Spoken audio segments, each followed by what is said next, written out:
para pensar en nuestro Congreso Universitario. Entonces voy a hacer 4 preguntas de máximo 3 minutos. Por favor, sean concretos para que haya la posibilidad de que más gente participe. Entonces, la compañera Patricia va a pasar el micrófono. Presidente de esta Universidad de Ciencia Política, José Rodrigo Flores, de lo que comentaba de la paridad y la igualdad de voto. Nuestro Consejo Universitario, como usted sabe, está integrado paritariamente por ¿ahí? ¿Está bien? ¿Más? ¿Ahí? Ok. Está integrado en paridad por estudiantes, por académicos, en un 40% estudiantes, 40% académicos, 10% del sector administrativo. Aunque tenemos una paridad dentro del número de consejeros estudiantiles, mi percepción es que estamos en desventaja, ya que nuestros consejeros universitarios tienen que trabajar, tienen compromisos personales para mantener sus estudios y muchos de ellos lo hacen en trabajos informales, cantando en camiones, incluso trabajando de plomero, de lo que sea, y aún así tienen una sobrecarga de trabajo en el consejo universitario, lo que ha dado como resultado que algunos se corrompan ante el autoritarismo que se vive en esta universidad. Entonces, en mi opinión, estoy en desacuerdo de que no se le dé el voto de igualdad, como usted lo dice, que es un error, porque también se hacen grupos, cúpulas entre las academias que cambian y vuelven a colonizar este modelo de universidad que dice que es muy tradicional y que se está tratando de romper en nuestra universidad. Pienso que se debería de alguna forma reforzar el sector estudiantil en este Consejo de la Universidad. Gracias. Soy José Ignacio Gutiérrez de Blasco, del programa de autogestión cooperativa, y la pregunta es en referencia a esta reforma universitaria en Córdoba. Se dio el Consejo Universitario con representación de egresados de la universidad, de estudiantes de la universidad, profesores de la universidad, y quiero saber si ahí sí hay una experiencia, ¿sí?, en Córdoba o en Buenos Aires o en alguna de las universidades de Argentina, que tengan entonces un congreso, o si nos pudieras hablar de una experiencia de congreso a nivel América Latina. Bueno, voy a agradecerle la revisión de la cronología, me ha resultado muy interesante haberla escuchado. Son 2 preguntas. La primera es, ¿en qué punto la cultura árabe se estancó? ¿En qué punto de inflexión histórica, digamos, se anquilosó? Porque realmente el desarrollo de la cultura árabe tuvo un paro muy grande. Por ejemplo, que los mongoles llegaron al norte de la India, desde Afganistán, Pakistán, barrieron literalmente lo que era la cultura bélica, la cultura de la antigua India. Era tan fluida como lo pudo ser la cultura mesoamericana inicialmente, ¿no? Y la segunda pregunta es, un carácter digamos, más social, ¿no? Evidentemente lo que acaba de decir tiene muchísima razón, pero cómo este mecanismo de pensamiento científico, ¿no?, el pensamiento de todas las áreas sociales en vinculación con la ciencia, puede llegar a través de la política. Entendemos que el cambio es cómo vehiculizar lo que usted dice a través de la acción política, o cómo a través de un sistema político se puede llegar a introducir este pensamiento sano. Es una esperanza que tengo de la crisis de valores que tenemos ahora en todo Occidente, ¿no? Espero que haya esa posibilidad. ¿Cómo pensaría usted que esa posibilidad podría ser? ¿Cómo vehiculizar ese pensamiento que tiene usted, ¿no?, social, con relación a la ciencia, que se exprese en términos políticos? ¿Cómo hacer que los políticos puedan hacer caso? Sí, realmente eso. Gracias. Quisiera preguntarle su opinión acerca de los riesgos de que las políticas universitarias se vean de alguna manera se hagan presas o se conviertan en instrumentos de aplicaciones demagógicas. Es decir, bueno, esta misma universidad tiene un problema similar con todo el debate acerca de los índices de titulación. El mismo gobierno de Cedillo también insiste mucho en la reproducción del sistema de universidades tecnológicas, la UAM en su momento fue también de alguna manera pretexto para una discusión acerca de si se está utilizando electoralmente los presupuestos educativos, etc. Gracias. Tenemos problemas con el micrófono, retumba mucho, pero de nuevo pregunto, ¿me escuchan bien al fondo? Sí. Pero yo me escucho bien cuando hablo, porque se retumba demasiado. La primera pregunto, hay 40% de presencia estudiantil y 40% de profesores aquí, en la UAC. Y tú dices, hay desventaja porque están estudiando y trabajando, pero la gran desventaja es que podrían intervenir plenamente en la universidad al terminarla. Y eso no se evita. Habría que discutirlo. Así que no voy a hacer que digan que está demasiado representado los estudiantes, porque que los profesores se puedan corromper, evidente, y que los estudiantes se pueden corromper, evidente. ¿Cómo? Yo he sido dirigente estudiantil, presidente de mi centro, fundador de la Federación Universitaria de mi universidad en el sur, he estado preso, levantándome contra Perón como estudiante. Entonces tengo experiencia universitaria a fondo.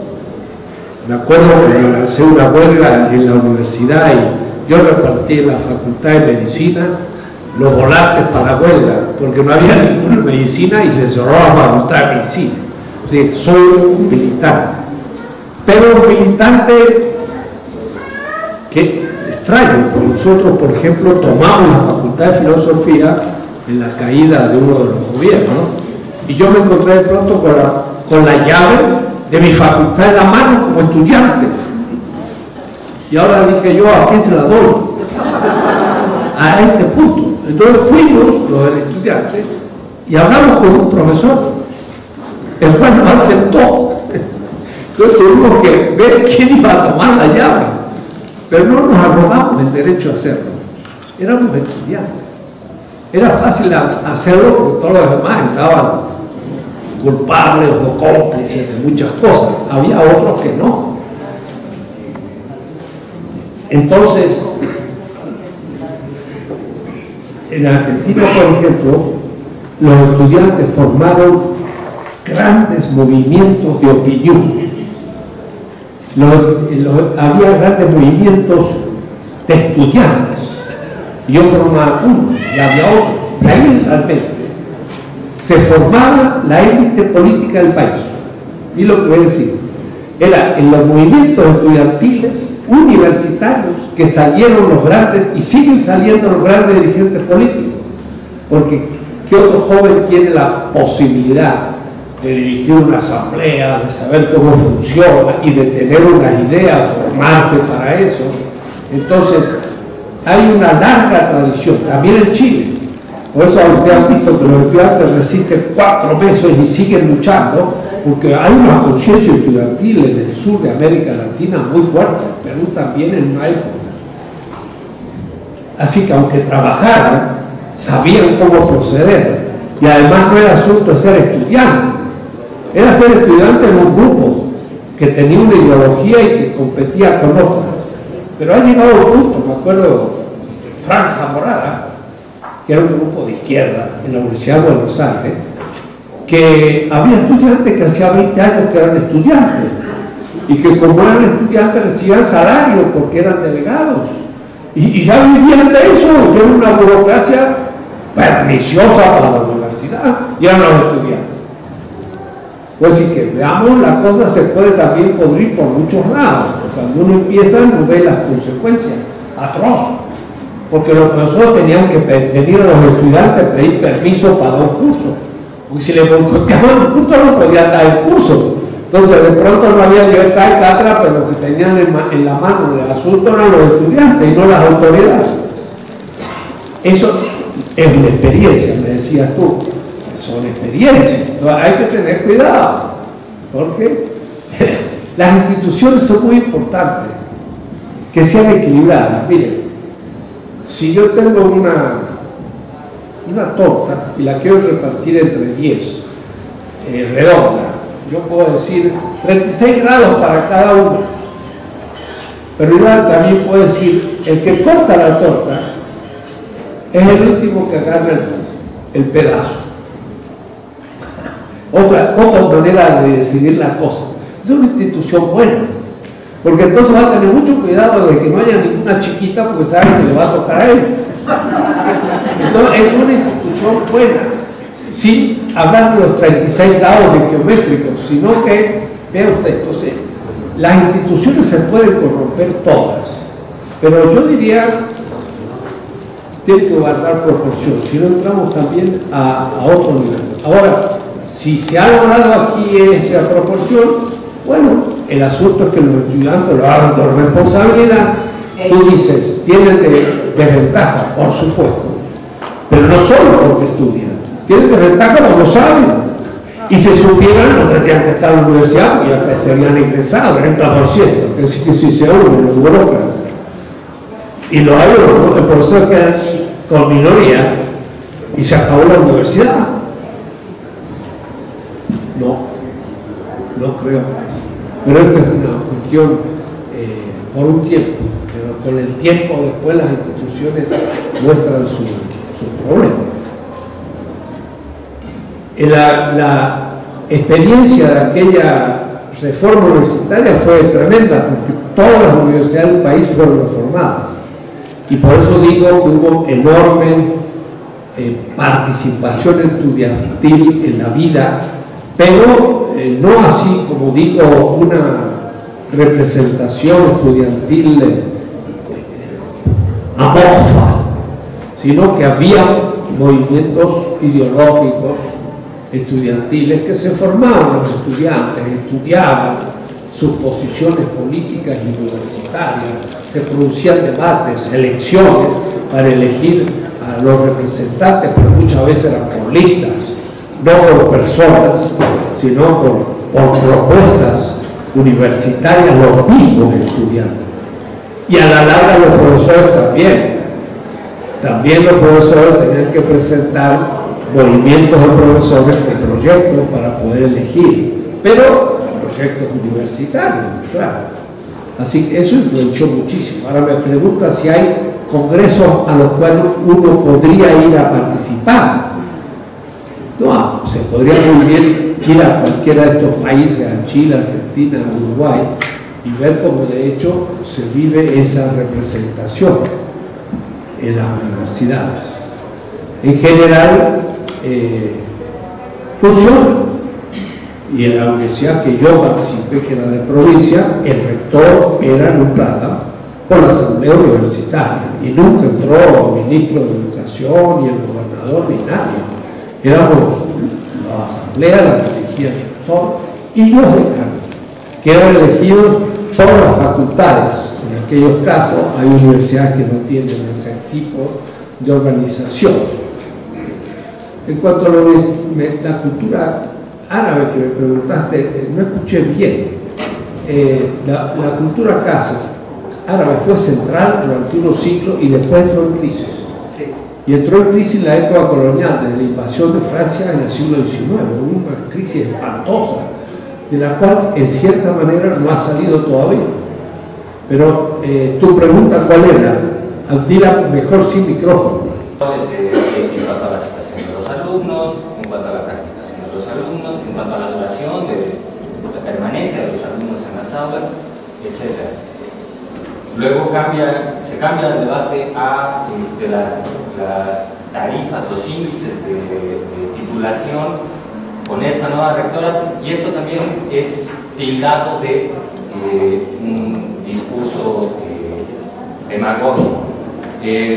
Pero en el parismo también, los proyectos de universidades tecnológicas con licenciaturas de 2 años, unos dicen que responden a una necesidad y sale también un sector crítico y dice, bueno, es una universidad pedagógica.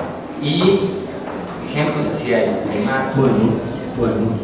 No, mira, la universidad está dentro de un país y la crisis del país influye en la universidad. Hay líneas que vienen del norte que incentivan el hecho de que la universidad tendría que ser una universidad de mediaciones, es decir, un ingeniero debe saber usar las máquinas que el país importa, pero no interesa crear máquinas. Y te digo, no se pueden crear máquinas porque ningún empresario lo toma, porque ese empresario estudia economía o administración de empresa y se le enseña cómo lo hacen los norteamericanos, y entonces él ya está colonizado mentalmente y va a comprar tecnología extranjera y camada nuestra. Entonces todos los ingenieros quedan en el aire sin buscar trabajo posible. Es decir, por una parte no se quiere que sean críticos y por eso no se permite mayor expansión de las humanidades críticas, pero por otra parte tampoco se hace tecnología porque al fin no se aplica en concreto. Y aún la ciencia al mayor nivel biológico, descubrimientos interesantes que acontecen, después que lo industrializa es una transnacional norteamericana, alemana o francesa, pero acá nadie lo quiere. Pues sí, nuestra ciencia está desgajada de la tecnología y la tecnología del proceso productivo, y eso es un problema generalizado. Corea del Sur, cuando se propuso entrar a la competencia durante 10 años, no lo hizo como Carlos Salinas Gortari, que dijo, abramos las puertas y entonces la competencia vamos a desarrollar. No se desarrolla nada, eso es ingenuidad, porque el otro me destruye y nos ha destruido completamente. Ha desaparecido a lo poco que había en México, ni supermercados quedan, porque todos están en Walmart y en otros. Los subcoreanos no fue así, eligieron campos en los que iban a entrar a la competencia electrónica, automotriz, maquinarias, etc. Y el gobierno ayudó durante 10 años a desarrollar eso al máximo. Y cuando abrieron las puertas del mercado, compitieron y compiten hasta hoy. Los Hyundai o el Atos son autos subcoreanos, un país más chico que México. Y en el nivel electrónico tienen, pues, están de punta. Ahí hubo una política industrial y entonces en las universidades sí pueden hacer tecnología porque los empresarios nacionales necesitan a tecnólogos que inventen, no que aprieten botoncitos. Y los científicos pueden entonces aplicar la tecnología. El profesor Bunge, método científico, decía, la ciencia es la que impulsa la tecnología y la tecnología es la que impulsa la economía. Eso es idealismo. Mario Bunge no tiene idea de lo que es. Es el mercado, y eso no es el capitalismo, sino desde el siglo XVII, el que exige el mejorar la tecnología. Y es la tecnología la que exige mejorar la ciencia y a su vez la paga, la pública y la privada, pero están integradas. Aquí está completamente desarticulado. Entonces, hacer solo tecnología, dejar las ciencias críticas para que la gente pueda producir, es falso, no produce tampoco. Entonces, mucho del dinero que se gasta en la ciencia está perdido. Y aunque tengamos miles de doctores, no sirven casi para nada, porque no están integrados a la tecnología, y la tecnología no está integrada a la producción, y la producción no es competitiva. Todo el país está desgarrado. Es el problema. Entonces, no es fácil, necesitamos tener un proyecto de país nuevo, diferente al que tenemos, y la universidad sufre eso, esa desarticulación. Ahora, tú empiezas por la crítica, aunque no parezca. La mentalidad colonial epistemológica es la que hace que el político sea dependiente y que se corrompa, es el que el tecnólogo no incentive la tecnología nuestra, y es lo que hace que no creamos que podemos competir. Viene Brasil. Brasil tiene petróleo a gran profundidad. ¿Qué hizo? Pues muy fácil. La Universidad de Sao Paulo creó un instituto de petróleo de profundidad y está produciendo los tecnólogos para sacar el petróleo. Y aquí en México, el presidente Calderón dijo, no tenemos tecnólogos, así que vamos a tener que llamar a otros transnacionales para la extracción. Se ve que fue educado por la Universidad Patito. Claro, pero ¿cómo no crea entonces un instituto? Los mexicanos han tenido grandes tecnólogos, tiene un complejo de inferioridad absoluto, no saben lo que es un país. Ellos, ahora la Universidad de San Pablo pasó a ser la primera de América Latina, superó al UNAM, y entre otras cosas por su instituto de perforación de petróleo. Dijeron, ay, pues carga la gasolina. Y dijo que iba a poner una destilería y todavía no eligió nombre. Y se terminó el sexenio. Dice, pues no nos importa que el petróleo sea caro, porque si es caro tenemos ganancias, después nos cuesta más la gasolina. ¿Y dónde están las 10 destilerías que ya podrían haber hecho? Inútiles.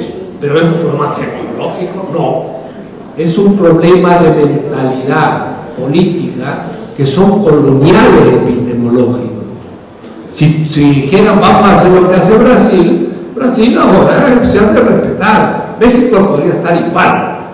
Es un problema de mentalidad y eso se estudia mejor en un curso de historia y en un curso de psicología, de autoafirmación, que yendo a estudiar ciencia biológica o de tecnología, porque después la aplica uno que tiene un complejo de inferioridad y entonces no funciona.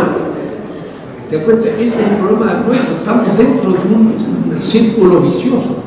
Ojalá que alguna vez lo vemos, no sé cuándo, será con mucho sufrimiento, cuando ya estemos ya sufriendo lo que no se pueda sufrir, que digamos, bueno, vamos a elegir a gente que sea un poco nacionalista y que piense un poco como pueblo y no los 10 ricos y lance esto para adelante. Pero la universidad tiene que formar a esa gente, tenemos que anticiparnos a lo que vendrá y yo creo que sobre todo es la colonialidad mental, el tema de fondo.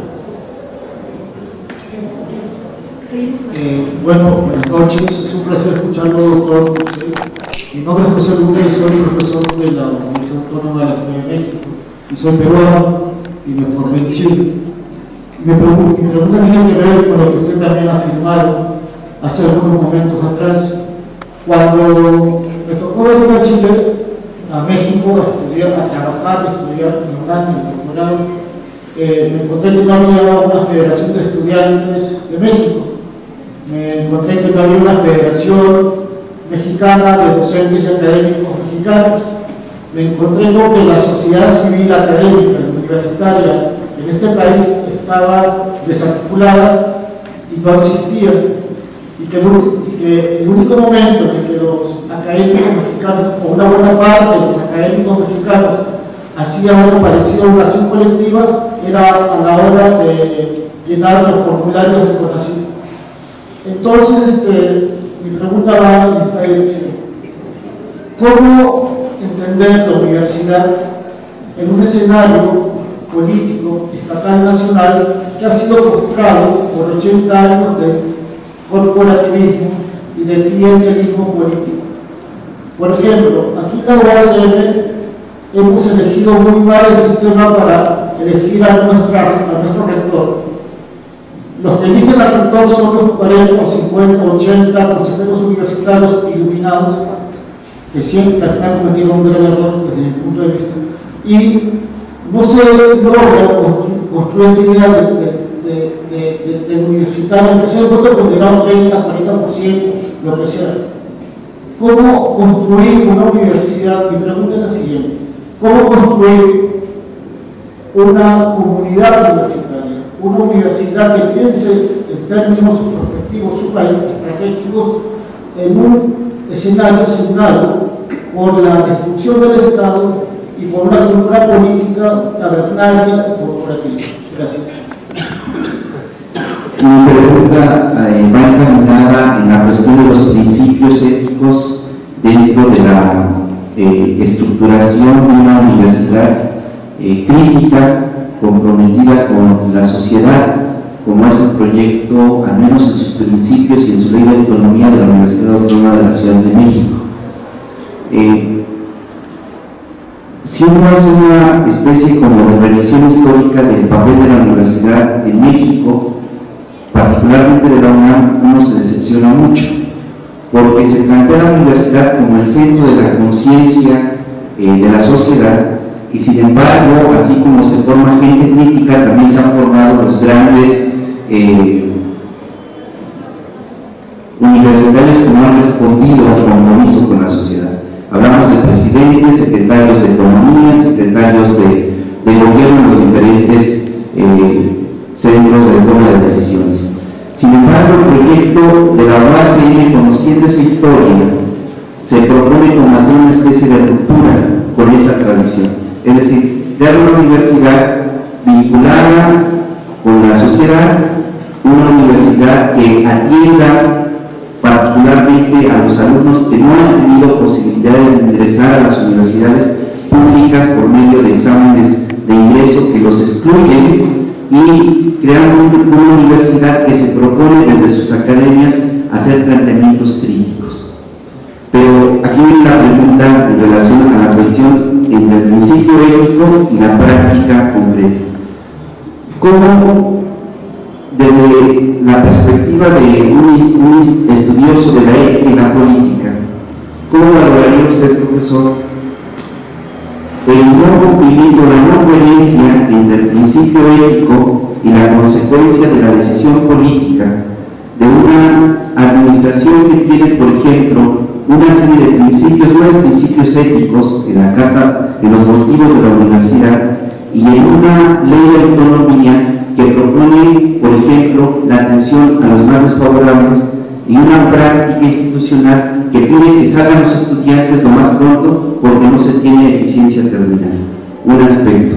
Otro, que se diga por medio de comunicados que se llama al diálogo, se llama al acuerdo entre universitarios, al debate racional para solucionar los conflictos, y se toman decisiones impositivas sin tomar en cuenta a la comunidad por un lado, y por otro en persecución a profesores que han luchado por defender un proyecto universitario en el cual creen, independientemente si están bien o están mal. Esa sería mi pregunta. Gracias. La pregunta se desprende después de haber escuchado ese recorrido histórico que hacen las universidades. Y va en el sentido de preguntar, de acuerdo a su experiencia, cuáles serían los elementos fundamentales, no negociables, que se deben de analizar, que se deben de criticar para transitar hacia una nueva universidad. Una universidad parecida, similar a un proyecto de universidad que con sus reservas existió y se tuvo en Guerrero. Y en este sentido ver las posibilidades para iniciar acciones políticas para la transformación de estas universidades públicas. Gracias. Buenas noches. Gracias, compañeros, por estar presente en esta importantísima conferencia de nuestro maestro, el doctor Enrique Russell, maestro, porque tuve la dicha en el 88 de que él me diera un curso en la Facultad de Filosofía y Letras. Pero voy a lo siguiente. Cuando hacía el recorrido el maestro Russell de que en México no ha habido tecnología del petróleo, yo creo que desde la profesión petrolera, los ingenieros y técnicos mantuvieron la industria petrolera, y después se formó el Instituto Mexicano del Petróleo. Es hasta la llegada de los gobiernos panistas cuando desmantelan el Instituto Mexicano del Petróleo.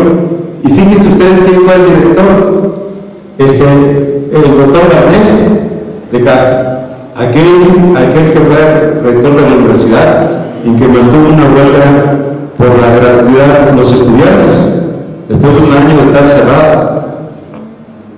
Y voy a lo siguiente, haciendo una reflexión a lo que decía el maestro López. Yo creo que el maestro López llega en un momento en que hay una desmovilización estudiantil y universitaria. La lucha de los estudiantes del 68, del 71, la lucha por la autonomía de las universidades públicas del país, la formación de los sindicatos universitarios, de académicos y administrativos, viene de esa lucha. ¿Sí? Eso hay que tenerlo presente siempre en la memoria, porque a veces se nos olvida. Pero voy a lo central, que es la parte del saber. ¿Saber para qué?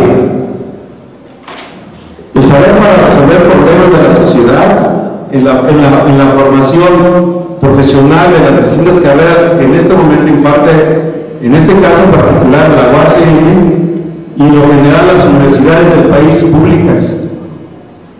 La universidad no es una isla pasa y atraviesa las relaciones sociales y políticas, culturales de la sociedad. Y si hay un conservadurismo en la sociedad, este se refleja en el conservadurismo en nuestras universidades. Y voy a dar un referente concreto. En nuestra universidad hay una carrera de Ciencias Políticas y Administración Urbana. Y hay un grupo de profesores que repiten el colonialismo en las aulas. Y hay otro grupo de profesores que desde la política crítica, ¿sí?, enseñamos otra cosa. Entonces hay dos visiones de la política. La política neoliberal por un lado y la política que trata de resolver los problemas desde la visión desde la sociedad, desde principios democráticos.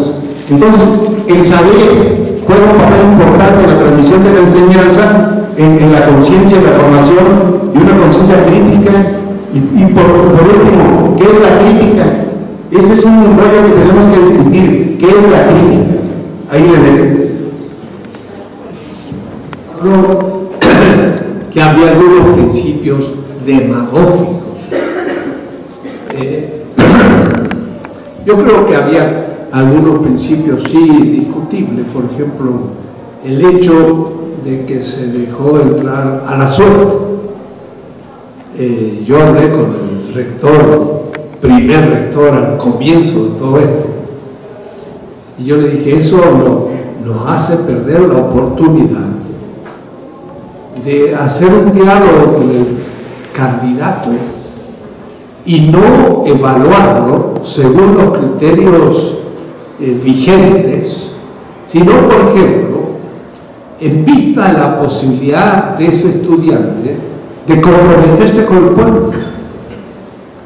En ese caso, yo podría haber visto a alguien que no tenía suficiente formación teórica, pero por sus experiencias y por cómo se expresa, hubiera descubierto que era alguien que iba a luchar por el pueblo.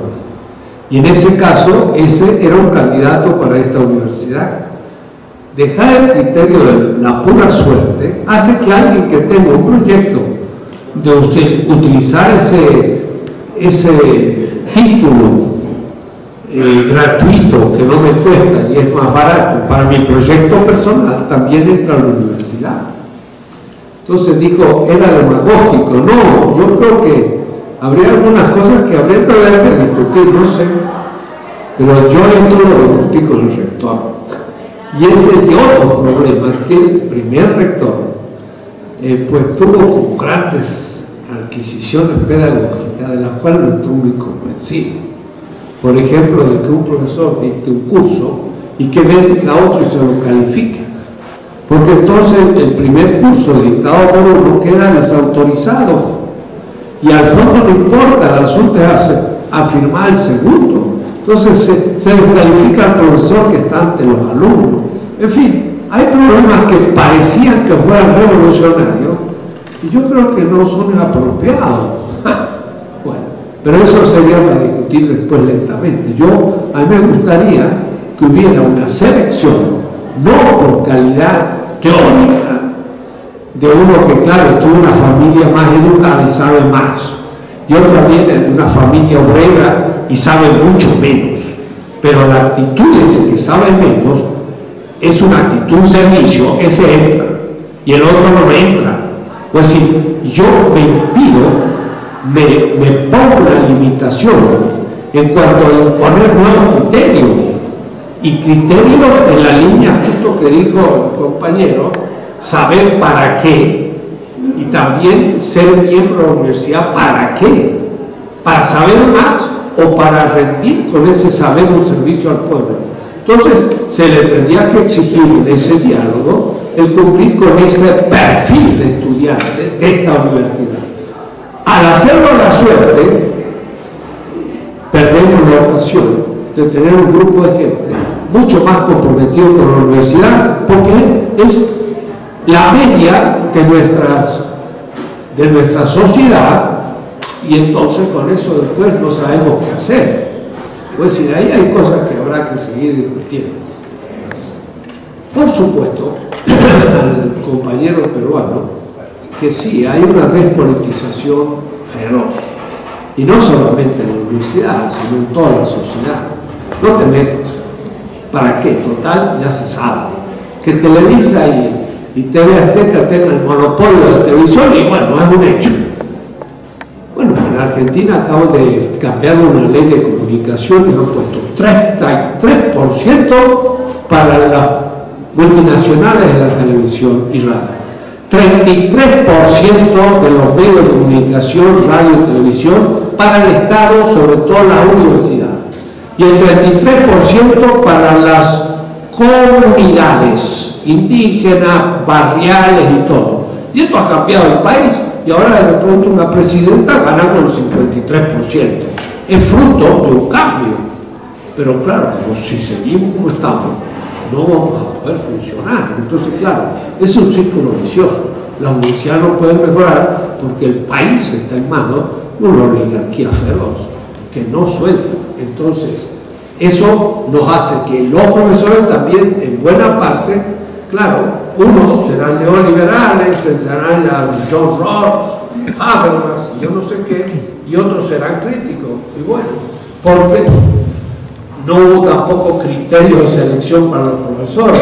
¿Y por qué? Porque aún los tribunales que se nombraron era gente que ni conocía la universidad y que utilizó criterios contrarios a la universidad. He visto yo elección de profesores terribles, y yo digo, ¿y cómo esa o ese profesor es tribunal?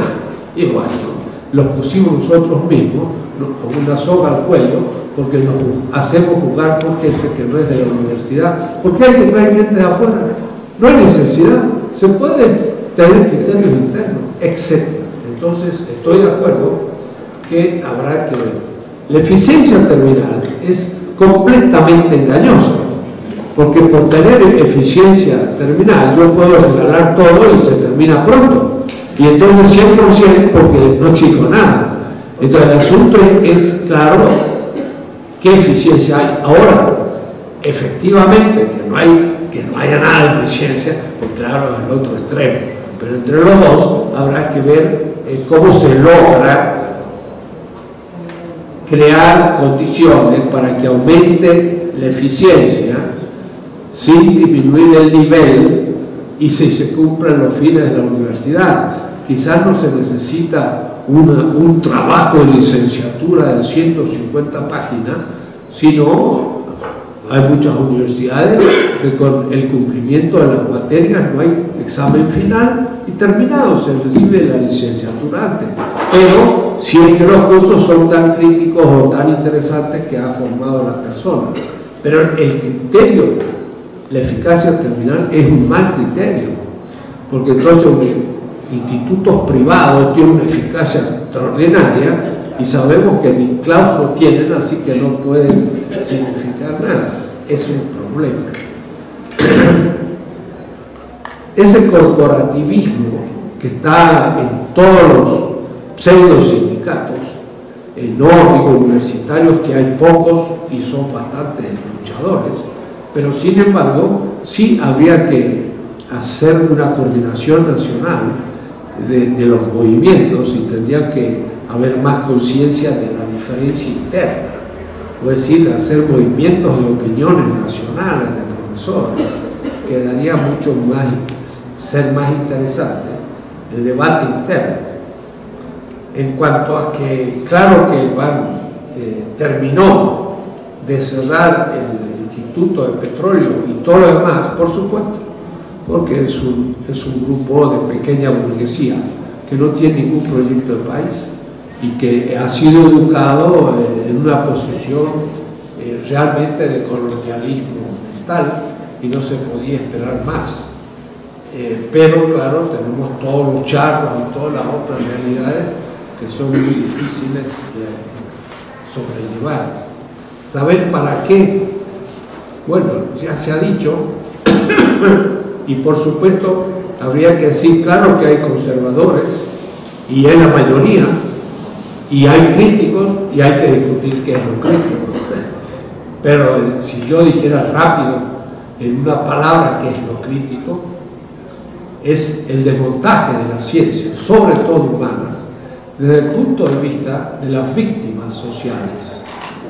La sociología, la antropología, la literatura, la historia, la filosofía, hay que repensarla desde los oprimidos. Y eso cambia la metodología de la ciencia y da un sentido crítico. Ahora, a su vez, en la tecnología, ¿cómo hacer para formar un ingeniero crítico?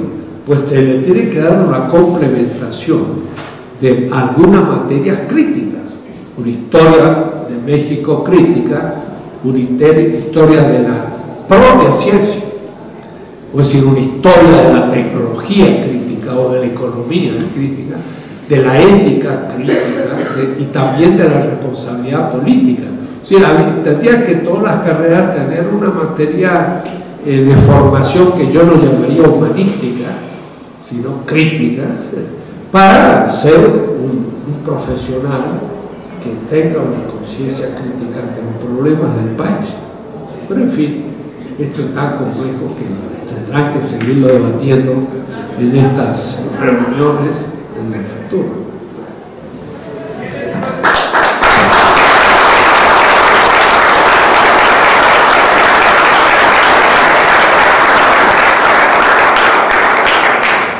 Bueno, en nombre del comité organizador del plantel del Valle rumbo al Congreso General Universitario, agradecemos otra vez al doctor Dussel por sus aportes, esperando sean fructíferos para esta nuestra estructura administrativa, y bueno, en espera de continuar con nuestros trabajos, los seguimos invitando a las siguientes actividades que tendremos en todo el mes. Entonces estén al pendiente, aquí en la mampara, aquí en la entrada del plantel, y bueno, nuevamente agradecer al doctor Enrique Dussel. Gracias.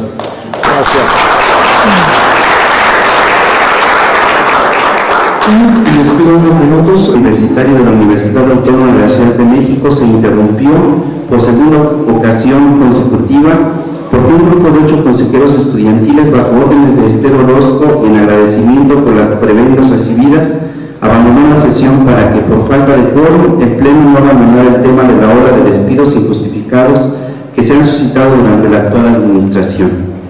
Como ellos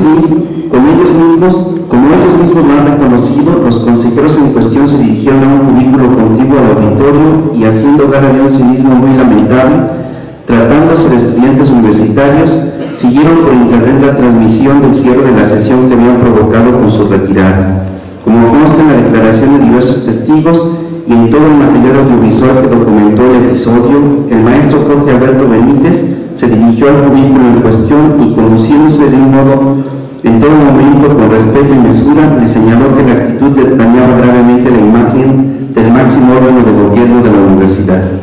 A partir de ese momento, la administración universitaria ha emprendido una tenaz persecución en contra del profesor Benítez, pretextando una supuesta agresión a 3 de los estudiantes involucrados.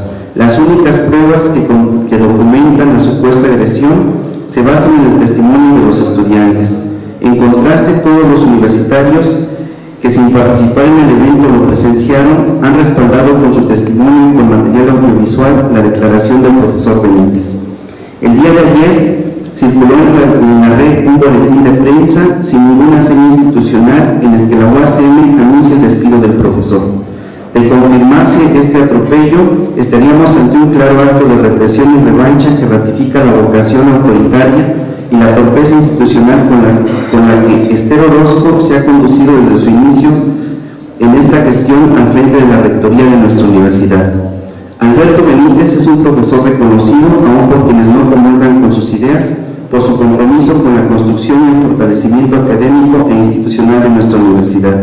Así lo mostró durante los años que estuvo al frente de la Secretaría Técnica del primer Consejo Universitario, cargo que ocupó sin impugnación alguna y en el que fue ratificado al término de su primer año de gestión. Desesperada y frustrada por el rechazo de gran parte de la comunidad, Esther Orozco no le perdona al profesor Benítez no haber otorgado su voto en el proceso de sucesión del año pasado. No le perdona haber suscrito la demanda de más de 3.000 universitarios de que renunciara o fuera revocada de su cargo. No le perdona haber formado parte de la comisión que integró el expediente en el que se acreditaban los actos de corrupción y sabotaje institucional por los que debería ser destituida inmediatamente de su cargo.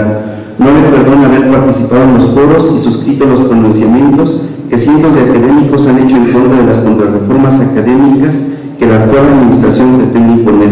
No le perdona haber defendido a los trabajadores perseguidos e injustamente despedidos. No le perdona, en suma, haber alzado la voz en contra de sus desatinos académicos, administrativos y laborales. El despido del profesor Benítez es un acto represivo que la comunidad no dejará pasar. Que Esther Orozco no se vuelva a equivocar, la comunidad universitaria sabe quién es quién y no se dejará engañar por la campaña de desprestigio y criminalización que han montado en contra de los universitarios que se movilizan con inteligencia y creatividad en defensa del proyecto educativo y social de la universidad. Autonomía, educación, libertad, asamblea universitaria.